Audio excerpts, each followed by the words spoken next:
To Memphis, going on our second practice here. Got in yesterday on Christmas Day, had a really good practice yesterday, which would be something similar to a Tuesday practice in season. Today would be like a Wednesday practice in season. There's not much difference between the two. Had good bounce yesterday. The guys were excited about having a few days off, coming back together in a good place. Looking forward for a better practice today and getting ready for a good A&M team. Unfortunately, we're going to be without the services of Clint. He did not get cleared. I'm going to let y'all talk to him here in a minute.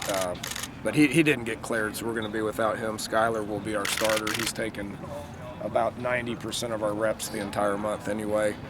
And then Paul, if we need him, it would be unfortunate if we did need him, but if we did need him, then he would go in.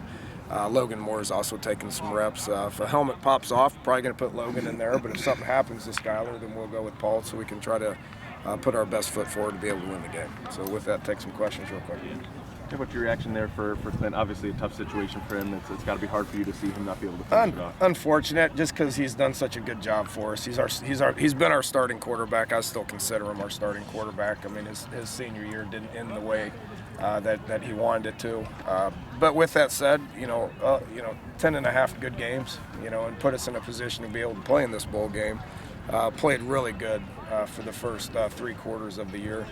Unfortunate, we'll see where it goes from here for him, whether he can continue to play after this or not. You guys can ask him. I know he's going to be a hell of a coach one day, though. Any academic updates? Any academic casualties for the bowl? Yeah, Cole and Christian didn't make it.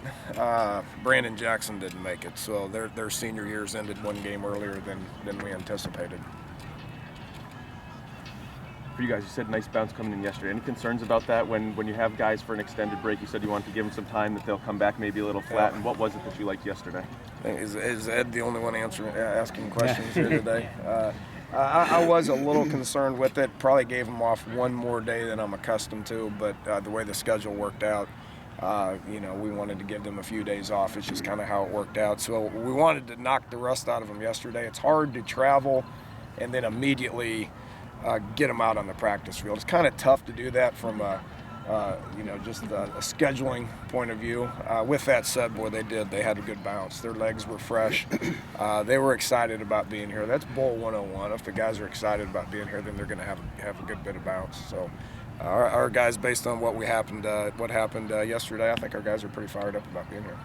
Is that still a learning curve for you? I mean, every bowl game's different, I suppose. Well, I mean, if I didn't forget how to do it in a year just because we didn't go to a bowl game yesterday or last year. I think that humbled our entire team. So there's a lot of guys here that hadn't been to a bowl game because we're young. We got a lot of JC guys. Prior to that, there was 14 straight years where I'd been to bowl games, and we've been pretty successful in them. So I think we got a pretty good formula on what to do, and the guys have been following it to a T. Seems like Skyler knew the offense in and out by the time he got in at Iowa State and even before. But what is the last month even taking him deeper into maybe some sort of understanding? Night and day.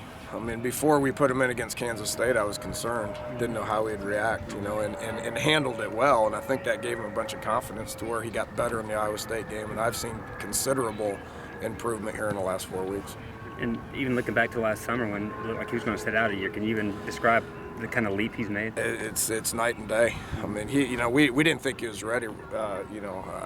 Mentally, we didn't think he was ready. Physically, we didn't think he was ready. Went with William Crest earlier in the year because I thought he was ahead of him. The improvements that he made in the last 2 months, I've never seen it with the quarterback before.